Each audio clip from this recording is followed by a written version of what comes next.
ನಮಸ್ಕಾರ, ಎಲ್ರಿಗೂ ಸ್ವಾಗತ. ಇವತ್ತು ನಾವು ಒಂದು ತುಂಬಾನೇ ಆಳವಾದ ವಿಷಯದ ಬಗ್ಗೆ ಮಾತಾಡೋಣ. ಹೌದು. ಪ್ರೀತಿಯೇ ಉರವಾಗಿರುವ ದೇವರು ಶಿಕ್ಷೆ ಮತ್ತು ಜಡ್ಜ್ಮೆಂಟ್ನಂಥ ಒಂದು ಕಠೋರವಾದ ಸಿಸ್ಟಮ್ ಯಾಕೆ ಮಾಡ್ದ? ಈ ಇಡೀ ಯೋಜನೆಯ ಮಧ್ಯದಲ್ಲಿ ಶಿಲುಬೆ, ಅದು ಆಕೆ ಅಷ್ಟೊಂದು ಮುಖ್ಯ. ನಮಗೆ ಸಿಕ್ಕಿರೋ ಆಕರಗಳು ಬೈಬಲ್ನ ಕೆಲವು ವಿಚಾರಗಳನ್ನೇ ಮುಂದಿಡ್ತಾವೆ. ಬನ್ನಿ, ಇದರ ಆಳಕ್ಕೆ ಇಳಿದು ನೋಡೋಣ. ಖಂಡಿತ. ಇದು ನೋಡಕ್ಕೆ ಸರಳ ಪ್ರಶ್ನೆ ಅನ್ಸಿದ್ರೂ ಇದರ ಉತ್ತರ ಬಹಳ ಆಳವಾಗಿದೆ. ಈ ಆಕರಗಳ ಪ್ರಕಾರ ಜಡ್ಜ್ಮೆಂಟ್ ಅಂದ್ರೆ ಬರೀ ಶಿಕ್ಷೆ ಕೊಡೋದು ಮಾತ್ರ ಅಲ್ಲ. ಅದೊಂದು ದೊಡ್ಡ ಪ್ಲಾನ್ನ ಭಾಗ. ಪ್ರೀತಿ, ನ್ಯಾಯ, ಇಚ್ಛಾ ಸ್ವಾತಂತ್ರ್ಯ, ಹೀಗೆ ಎಲ್ಲವನ್ನೂ ಒಂದು ಪರಿಪೂರ್ಣತೆಗೆ ತರುವ ಒಂದು ಪ್ರಕ್ರಿಯೆ. ಸರಿ. ಇದರ ಮೊದಲನೇ ಹೆಜ್ಜೆನೇ ತುಂಬಾನೇ ಆಸಕ್ತಿಕರವಾಗಿದೆ. ತೀರ್ಪು ನೀಡುವ ಅಧಿಕಾರ ತಂದೆಯಾದ ದೇವರಿಗಲ್ಲ, ಮಗನಿಗೆ ಕೊಡಲಾಗಿದೆ. ಸರಿ, ಅಲ್ಲಿಂದಾನೇ ಶುರು ಮಾಡೋಣ.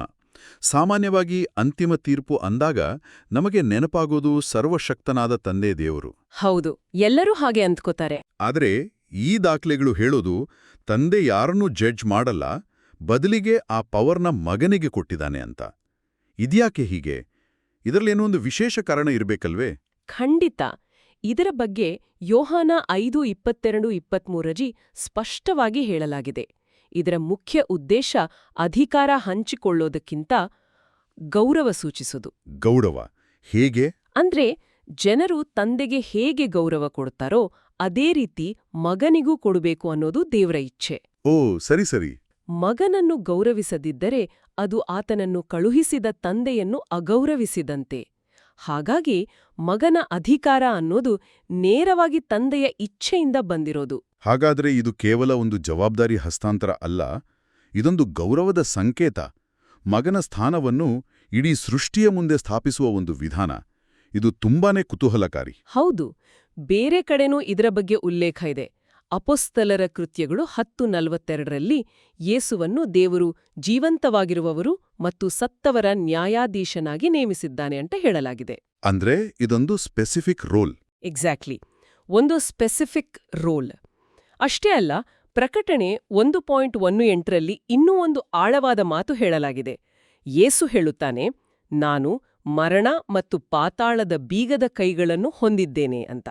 ಮರಣ ಮತ್ತು ಪಾತಾಳದ ಬೀಗದ ಕೈಗಳು, ಈ ಮಾತು ಕೇಳೋಕೆ ತುಂಬಾನೇ ಕಾವ್ಯಾತ್ಮಕವಾಗಿದೆ. ಇದರ ನಿಜವಾದ ಅರ್ಥವೇನು? ಬೀಗದ ಕೈ ಇರೋದು ಅಂದ್ರೆ ಏನು? ಇದನ್ನ ಹೀಗೆ ಯೋಚಿಸ್ಬೋದು. ಒಂದು ದೊಡ್ಡ ಜೈಲಿನ ವಾರ್ಡನ್ ಕೈಯಲ್ಲಿ ಎಲ್ಲಾ ಸೆಲ್ಗಳ ಕೀಲಿಗಳಿರ್ತವೆ ಅಲ್ವಾ? ಹೌದು. ಯಾರು ಒಳಗೆ ಹೋಗ್ಬೇಕು, ಯಾರು ಹೊರಗೆ ಬರ್ಬೇಕು, ಯಾವಾಗ ಬೀಗ ಹಾಕಬೇಕು, ಯಾವಾಗ ತೆಗಿಬೇಕು, ಈ ಸಂಪೂರ್ಣ ಕಂಟ್ರೋಲ್ ಅವನ ಕೈಯಲ್ಲಿರುತ್ತೆ. ಸರಿ. ಹಾಗೆಯೇ ಮರಣ ಮತ್ತು ಪಾತಾಳದ ಬೀಗದ ಕೈಗಳು ಮಗನ ಕೈಯಲ್ಲಿದೆ ಅಂದ್ರೆ ಜೀವನ, ಸಾವು ಮತ್ತು ಸಾವಿನ ನಂತರದ ಸ್ಥಿತಿಯ ಮೇಲೆ ಆತನಿಗೆ ಸಂಪೂರ್ಣ ಅಧಿಕಾರ ಇದೆ ಅಂತ ಅರ್ಥ. ಅಬ್ಬಾ, ಇದು ನಿಜಕ್ಕೂ ಒಂದು ದೊಡ್ಡ ಅಧಿಕಾರ. ಅಂದ್ರೆ ರೋಮಾಪುರದವರಿಗೆ 14:9ರಲ್ಲಿ ಹೇಳಿದ ಹಾಗೆ ಕ್ರಿಸ್ತನು ಸತ್ತು ಮತ್ತೆ ಎದ್ದು ಬಂದಿದ್ದೇ ಸತ್ತವರಿಗೂ ಜೀವಂತವಾಗಿರುವವರಿಗೂ ಒಡೆಯನಾಗಲಿಕ್ಕೆ. ಹೌದು. ಇದು ಕೇವಲ ಜಡ್ಜ್ಮೆಂಟ್ ದಿನಕ್ಕೆ ಮಾತ್ರ ಸೀಮಿತವಾದ ಅಧಿಕಾರ ಅಲ್ಲ, ಬದಲಿಗೆ ಒಂದು ನಿರಂತರವಾದ ಒಡೆತನ. ಹೌದು. ಮತ್ತು ಅದಕ್ಕಿಂತಲೂ ಮುಖ್ಯವಾಗಿ ಈ ನಿರಂತರ ಒಡೆತನವೇ ತೀರ್ಪಿನ ದಿನಕ್ಕೆ ಆಧಾರವನ್ನು ನೀಡುತ್ತದೆ. ಅದು ಇದ್ದಕ್ಕಿದ್ದಂತೆ ಬರುವ ತೀರ್ಮಾನವಲ್ಲ, ಅದು ಈಗಾಗಲೇ ಸ್ಥಾಪಿತವಾಗಿರುವ ಆತನ ಮಾಲೀಕತ್ವದ ಅಂತಿಮ ಪ್ರದರ್ಶನ ಅಷ್ಟೇ. ಸರಿ, ಮಗನಿಗೆ ತೀರ್ಪು ನೀಡುವ ಸಂಪೂರ್ಣ ಅಧಿಕಾರ ಇದೆ ಅಂತ ಗೊತ್ತಾಯಿತು. ಆದರೆ ನನ್ನ ತಲೆಯಲ್ಲಿ ಬರ್ತಿರೋ ಪ್ರಶ್ನೆ, ಈ ಅಧಿಕಾರ ಆತನಿಗೆ ಹೇಗೆ ಬಂತು? ಕೇವಲ ದೇವರ ಮಗನಾದ ಕಾರಣಕ್ಕಾಗಿಯೇ, ಅಥವಾ ಅದನ್ನು ಆತ ಗಳಿಸ್ಕೊಳ್ಬೇಕಿತ್ತೆ? ನೀವು ಸರಿಯಾದ ಪ್ರಶ್ನೆ ಕೇಳಿದಿರಿ. ನಮ್ಮ ಆಕರಗಳು ಶಿಲುಬೆಯ ಕಡೆಗೆ ಬೆರಳು ಮಾಡುತ್ತಿರುವ ಹಾಗೆ ಕಾಣುತ್ತಿದೆ. ಖಂಡಿತ. ಆ ಅಧಿಕಾರವನ್ನು ಆತ ಗಳಿಸಿಕೊಂಡಿದ್ದು ಕೇವಲ ಹುಟ್ಟಿನಿಂದ ಬಂದಿದ್ದಲ್ಲ. ಆ ಗಳಿಕೆಯ ಕೇಂದ್ರಬಿಂದುವೇ ಶಿಲುಬೆ. ಶಿಲುಬೆಯ ಘಟನೆ ಇಲ್ಲದಿದ್ರೆ ಮಗನಿಗೆ ಈ ಅಧಿಕಾರ ಸಿಗುತ್ತಿರಲಿಲ್ಲ ಅಂತ ಈ ಆಕರಗಳು ವಾದಿಸುತ್ತವೆ. ಇಲ್ಲಿ ಒಂದು ಅದ್ಭುತವಾದ ವಿಷಯವಿದೆ. ನಾವು ಸಾಮಾನ್ಯವಾಗಿ ಶಿಲುಬೆಯನ್ನ ಪಾಪದ ಕ್ಷಮೆಗೆ ಮಾತ್ರ ಸೀಮಿತಗೊಳಿಸುತ್ತೇವೆ. ಆದರೆ ಈ ಆಕರಗಳ ಪ್ರಕಾರ ಅದು ಅದಕ್ಕಿಂತಲೂ ದೊಡ್ಡದು. ಹೌದು. ಅದು ಜೀವಿಗಳ ಇಚ್ಛಾಸ್ವಾತಂತ್ರ್ಯವನ್ನು ಪೂರ್ಣಗೊಳಿಸುವ ಒಂದು ಸಾಧನವಂತೆ. ಇದು ಸಂಪೂರ್ಣವಾಗಿ ಒಂದು ಹೊಸ ದೃಷ್ಟಿಕೋನ. ಇದರ ಬಗ್ಗೆ ಸ್ವಲ್ಪ ವಿವರಿಸಿ. ಖಂಡಿತ. ಈ ಆಕರಗಳ ಪ್ರಕಾರ ದೇವರು ತನ್ನ ಸೃಷ್ಟಿಯನ್ನು ಪ್ರೀತಿಸುತ್ತಾನೆ. ಆದರೆ ಆ ಪ್ರೀತಿ ನಿಜ ಅಂತ ಜೀವಿಗಳಿಗೆ ಹೇಗೆ ಗೊತ್ತಾಗ್ಬೇಕು? ಅದು ಹೇಗೆ? ದೇವರು ಒಂದು ಸೃಷ್ಟಿಯನ್ನು, ಉದಾಹರಣೆಗೆ ಒಬ್ಬ ದೇವದೂತನನ್ನು ಪಾಪಿಗಳಿಗೋಸ್ಕರ ಬಲಿಕೊಟ್ರೆ ಅದರಿಂದ ದೇವರ ಪ್ರೀತಿ ಸಾಬೀತಾಗಲ್ಲ. ಯಾಕೆ? ಯಾಕಂದ್ರೆ ದೇವರು ಸರ್ವಶಕ್ತ. ಆತ ಕೋಟಿಗಟ್ಲೆ ದೇವದೂತರನ್ನು ಕ್ಷಣ ಮಾತ್ರದಲ್ಲಿ ಸೃಷ್ಟಿಸಬಲ್ಲ. ಒಂದನ್ನು ಕಳೆದುಕೊಂಡ್ರೆ ಆತನಿಗೆ ದೊಡ್ಡ ನಷ್ಟವೇನಲ್ಲ. ಒಂದು ನಿಮಿಷ, ಇಲ್ಲಿ ಒಂದು ಮುಖ್ಯವಾದ ಪರಿಕಲ್ಪನೆ ಇದೆ. ಆಕರಗಳಲ್ಲಿ ಎರಡನೇ ವ್ಯಕ್ತಿ ದೇವರು, ದೇವರಿಂದ ಕೈಬಿಡಲ್ಪಟ್ಟಾಗ ಅಂತ ಹೇಳಲಾಗಿದೆ. ಎರಡನೇ ವ್ಯಕ್ತಿ ದೇವರು ಅಂದಾಗ ನಾವು ಕ್ರೈಸ್ತ ಧರ್ಮದ ತ್ರಿದೇವ ತತ್ವದ ಬಗ್ಗೆ ಮಾತನಾಡ್ತಿದ್ದೇವಲ್ವೇ? ಹೌದು, ನೀವು ಸರಿಯಾಗಿ ಹೇಳಿದ್ದೀರಿ. ಅಂದ್ರೆ ತಂದೆ, ಮಗ ಮತ್ತು ಪವಿತ್ರಾತ್ಮ. ಇಲ್ಲಿ ಮಗನ ಪಾತ್ರದ ಬಗ್ಗೆ ಹೇಳಲಾಗ್ತಿದೆ, ಸರಿನಾ? ಹೌದು, ಈ ಆಕರಗಳು ತ್ರಿದೇವ ತತ್ವದ ಹಿನ್ನೆಲೆಯಲ್ಲಿ ಮಾತನಾಡುತ್ತವೆ. ಇಲ್ಲಿ ಎರಡನೇ ವ್ಯಕ್ತಿ ದೇವರು ಅಂದ್ರೆ ಮಗ. ಈ ಆಕರಗಳ ವಾದದ ಪ್ರಕಾರ ದೇವರ ಪ್ರೀತಿಯ ಅಳತೆ ಗೊತ್ತಾಗಬೇಕಾದ್ರೆ ದೇವರು ತನಗೆ ಅತ್ಯಂತ ಅಮೂಲ್ಯವಾದದ್ದನ್ನು ತ್ಯಾಗ ಮಾಡಬೇಕು. ಓಕೆ. ದೇವರಿಗಿಂತ ಅಮೂಲ್ಯವಾದದ್ದು ಬೇರೆ ಯಾವುದೂ ಇಲ್ಲ ಅಲ್ವಾ? ಹಾಗಾಗಿ ಶಿಲುಬೆಯ ಮೇಲೆ ಮಗನಾದ ದೇವರು ತಂದೆಯಾದ ದೇವರಿಂದ ಸಂಪೂರ್ಣವಾಗಿ ಕೈಬಿಡಲ್ಪಟ್ಟಾಗ ಆ ತ್ಯಾಗಕ್ಕೆ ಒಂದು ಅನಂತವಾದ ಮೌಲ್ಯ ಬರುತ್ತದೆ. ಅದು ದೇವರ ಪ್ರೀತಿ ಎಷ್ಟು ಆಳವಾದದ್ದು ಎಂಬುದನ್ನು ಇಡೀ ಸೃಷ್ಟಿಗೆ ತೋರಿಸುತ್ತದೆ.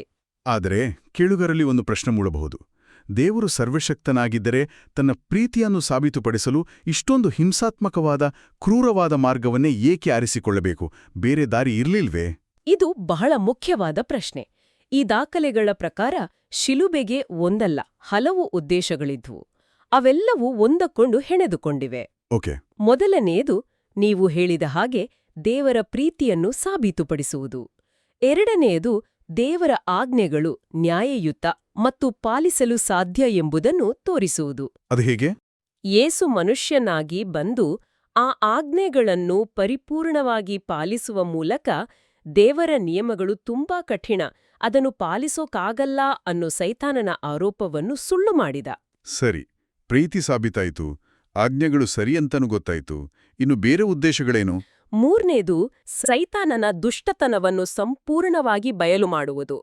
ದೇವರ ಮಗನ ಮೇಲೆ ಅಷ್ಟು ಕ್ರೂರವಾಗಿ ಹಿಂಸೆ ಕೊಡುವ ಮೂಲಕ ಸೈತಾನನ ನಿಜವಾದ ಸ್ವಭಾವ ಏನು ಅನ್ನೋದು ಎಲ್ಲರಿಗೂ ಗೊತ್ತಾಯಿತು. ಇನ್ನು ನಾಲ್ಕನೇ ಮತ್ತು ಅತೀ ಮುಖ್ಯವಾದ ಉದ್ದೇಶವೇ ಜೀವಿಗಳ ಇಚ್ಛಾಸ್ವಾತಂತ್ರ್ಯವನ್ನು ಪೂರ್ಣಗೊಳಿಸುವುದು. ಈ ಇಚ್ಛಾಸ್ವಾತಂತ್ರ್ಯವನ್ನು ಪೂರ್ಣಗೊಳಿಸುವುದು ಅನ್ನೋ ಐಡಿಯಾ ನಿಜಕ್ಕೂ ನನ್ನನ್ನು ಕಾಡುತ್ತಿದೆ. ಅಂದ್ರೆ ಏನು? ಶಿಕ್ಷೆಯ ಭಯದಿಂದ ನಾವು ದೇವರ ಮಾತನ್ನು ಕೇಳಬಹುದು, ಆದರೆ ಶಿಲುಬೆ ಅದಕ್ಕಿಂತ ಭಿನ್ನವಾಗಿ ಹೇಗೆ ಕೆಲಸ ಮಾಡ್ತದೆ? ಒಳ್ಳೆಯ ಪ್ರಶ್ನೆ. ದೇವರು ಜೀವಿಗಳು ತನ್ನನ್ನು ಭಯದಿಂದ ಪಾಲಿಸುವುದನ್ನು ಇಷ್ಟಪಡುವುದಿಲ್ಲ. ಹಾಗೆ ಮಾಡಿದ್ರೆ ಅವರು ರೋಬೋಟ್ಗಳ ಹಾಗೆ ಆಗ್ತಾರೆ. ಸರಿ. ದೇವರಿಗೆ ಬೇಕಾಗಿರೋದು ಪ್ರೀತಿಯಿಂದ, ಸ್ವಇಚ್ಛೆಯಿಂದ ಬರುವ ವಿಧೇಯತೆ. ಶಿಲುಬೆಯ ಘಟನೆ ದೇವರ ಅಪಾರ ಪ್ರೀತಿಯನ್ನು ತೋರಿಸಿದಾಗ ಜೀವಿಗಳ ಹೃದಯದಲ್ಲಿ ದೇವರಿಗೆ ಶರಣಾಗಬೇಕು ಅನ್ನೋ ಭಾವನೆ ಹುಟ್ಟುತ್ತದೆ. ದೇವರ ಪ್ರೀತಿಯ ಆಳವನ್ನು ನೋಡಿದ ಮೇಲೆ ಅವರು ದೇವರಿಗೆ ದ್ರೋಹ ಬಗೆಯಲು ಇಷ್ಟಪಡುವುದಿಲ್ಲ. ಈ ಪ್ರೀತಿಯ ಬಂಧನವೇ ಅವರ ಇಚ್ಛಾಸ್ವಾತಂತ್ರ್ಯವನ್ನು ದೇವರ ಕಡೆಗೆ ತಿರುಗಿಸುತ್ತದೆ.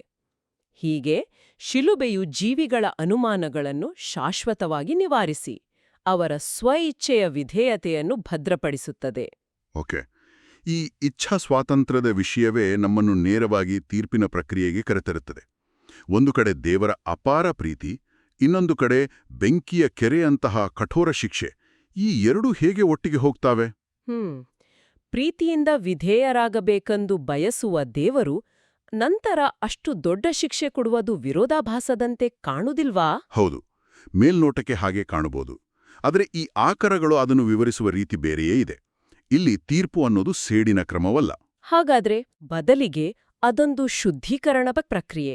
ದೇವರು ಅಪರಾಧಿಗಳನ್ನು ಬೆಂಕಿಯ ಕೆರೆಗೆ ಹಾಕುವ ಮೊದಲು ಪ್ರತಿಯೊಬ್ಬರಿಗೂ ಅವರ ತೀರ್ಪಿನ ಹಿಂದಿನ ಕಾರಣಗಳನ್ನು ಸ್ಪಷ್ಟವಾಗಿ ವಿವರಿಸ್ತಾನೆ. ಎಲ್ಲರಿಗೂ? ಹೌದು. ನಾನು ಈ ನಿರ್ಧಾರವನ್ನು ಏಕೆ ತೆಗೆದುಕೊಳ್ಳುತ್ತಿದ್ದೇನೆ ಎಂಬುದನ್ನು ಸೃಷ್ಟಿಯಲ್ಲಿರುವ ಪ್ರತಿಯೊಬ್ಬ ಜೀವಿಗೂ ಮನವರಿಕೆ ಮಾಡಿಕೊಡ್ತಾನೆ. ಅಂದ್ರೆ ಇದೊಂದು ಪಾರದರ್ಶಕವಾದ ಪ್ರಕ್ರಿಯೆ, ಎಲ್ಲರ ಮುಂದೆ ವಿಚಾರಣೆ ನಡೆದ ಹಾಗೆ? ನಿಖರವಾಗಿ. ಇದನ್ನೊಂದು ದೊಡ್ಡ ಕಾಸ್ಮಿಕ್ ಕೋರ್ಟ್ರೂಮ್ ದೃಶ್ಯದ ಹಾಗೆ ಕಲ್ಪಿಸಿಕೊಳ್ಳಬಹುದು. ಅಲ್ಲಿ ಎಲ್ಲ ಸಾಕ್ಷ್ಯಗಳನ್ನು ಮುಂದಿಡಲಾಗುತ್ತದೆ. ಪ್ರತಿಯೊಬ್ಬರ ಜೀವನದ ರೆಕಾರ್ಡ್ ತೆರೆದಿಡಲಾಗುತ್ತದೆ. ಯಾರು ಮೋಕ್ಷ ಪಡೆಯುತ್ತಾರೆ, ಯಾರು ಶಿಕ್ಷೆಗೆ ಒಳಗಾಗುತ್ತಾರೆ ಅನ್ನೋದಕ್ಕೆ ಸ್ಪಷ್ಟವಾದ ಕಾರಣಗಳನ್ನು ಕೊಡಲಾಗುತ್ತದೆ. ಇದ್ರಿಂದ ಏನಾಗತ್ತೆ ತೀರ್ಪು ಜಾರಿಯಾದಾಗ ಮೋಕ್ಷ ಪಡೆದ ನೀತಿವಂತ ಜೀವಿಗಳ ಮನಸ್ಸಲ್ಲೂ ದೇವರ ಬಗ್ಗೆ ಅನುಮಾನ ಉಳಿಯುವುದಿಲ್ಲ. ಅಯ್ಯೋ ಪಾಪ, ಅವರಿಗೆ ಅನ್ಯಾಯವಾಯ್ತು ಅಂತ ಅವ್ರು ಅಂದುಕೊಳ್ಳೋದಿಲ್ಲ. ಇದು ಬಹಳ ಮುಖ್ಯವಾದ ಅಂಶ. ಹೌದು, ಬದಲಿಗೆ ದೇವರ ತೀರ್ಪು ಸಂಪೂರ್ಣವಾಗಿ ನ್ಯಾಯಯುತವಾಗಿತ್ತು ಅಂತ ಒಪ್ಕೊಳ್ತಾರೆ. ಅಂದ್ರೆ ಉಳಿದವರ ಮನಸ್ಸಿನಲ್ಲಿ ದೇವರ ಪ್ರೀತಿ ಮತ್ತು ನ್ಯಾಯದ ಬಗ್ಗೆ ಯಾವುದೇ ಗೊಂದಲ ಉಳಿಯಬಾರದು ಅನ್ನೋದು ಇದರ ಉದ್ದೇಶ. ಆಕರಗಳಲ್ಲಿ ಒಂದು ಅದ್ಭುತವಾದ ಸಾಲಿದೆ: ಶಕ್ತಿ ಜೀವಿಗಳನ್ನು ಭಯಪಡಿಸಬಹುದು, ಆದರೆ ಪ್ರೀತಿ ಜೀವಿಗಳನ್ನು ದೇವರಿಗಾಗಿ ಪ್ರಾಣತ್ಯಾಗ ಮಾಡುವಂತೆ ಮಾಡುತ್ತದೆ.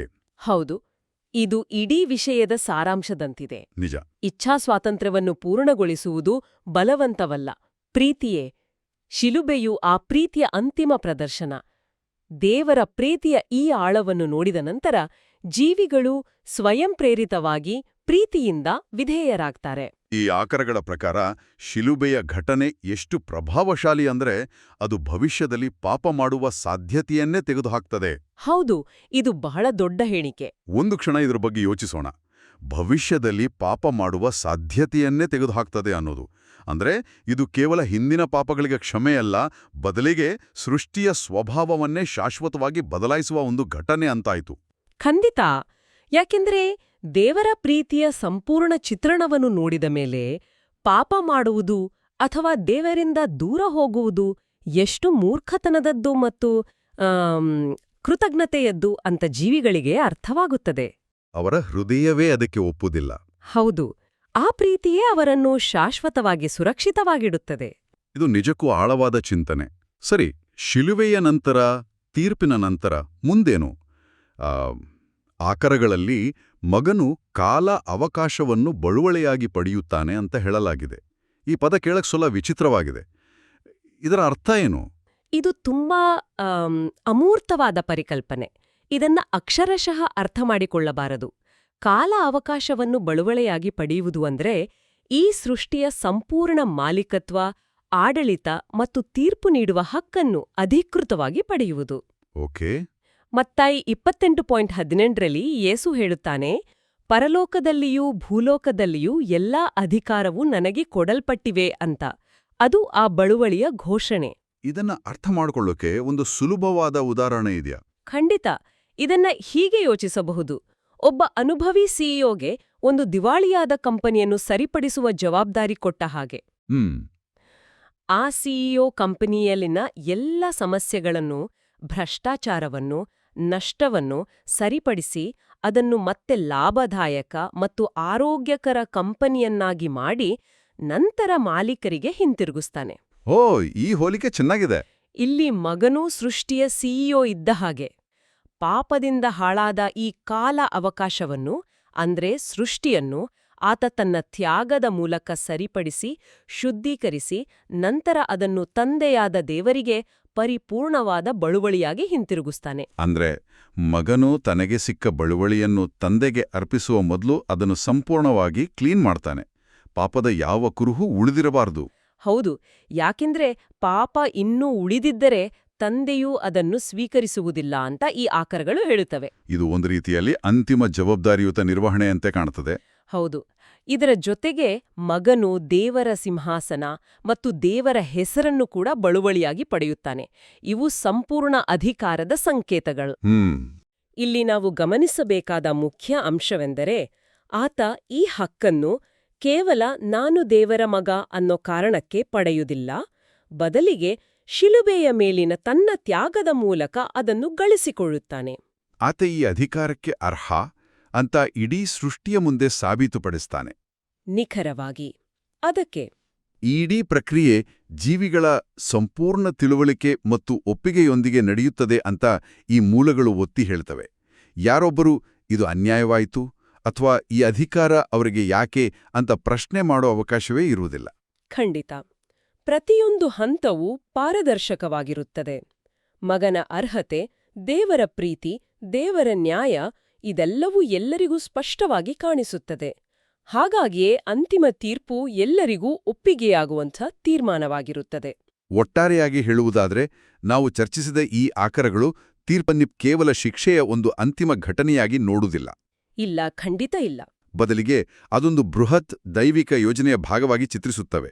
ಇದು ಪ್ರೀತಿಯಿಂದ ಶುರುವಾಗಿ ಸೃಷ್ಟಿಯನ್ನು ಪರಿಪೂರ್ಣಗೊಳಿಸಲು ಮತ್ತೆ ಜೀವಿಗಳ ಇಚ್ಛಾಸ್ವಾತಂತ್ರ್ಯವನ್ನು ಪೂರ್ಣಗೊಳಿಸಲು ರೂಪಿಸಲಾದ ಒಂದು ಪ್ರೋಸೆಸ್. ಹೌದು ಇದರ ಕೇಂದ್ರಬಿಂದು ಮಗ ಮತ್ತು ಶಿಲುವೆಯ ಘಟನೆ. ಹೌದು. ಈ ದೃಷ್ಟಿಕೋನದಲ್ಲಿ ನೋಡಿದಾಗ ತೀರ್ಪು ಅನ್ನೋದು ವಿನಾಶವಲ್ಲ, ಬದಲಿಗೆ ಅದೊಂದು ಶುದ್ಧೀಕರಣ ಮತ್ತು ಪುನಃಸ್ಥಾಪನೆಯ ಕ್ರಿಯೆ.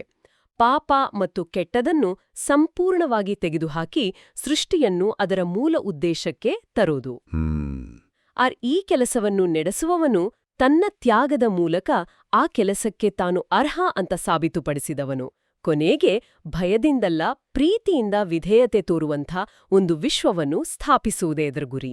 ಎಲ್ಲವೂ ಅಂತಿಮವಾಗಿ ಪ್ರೀತಿ ಮತ್ತು ನ್ಯಾಯದ ಪರಿಪೂರ್ಣ ಸಮತೋಲನಕ್ಕೆ ಬಂದು ನಿಲ್ಲುತ್ತದೆ. ನಿಖರವಾಗಿ.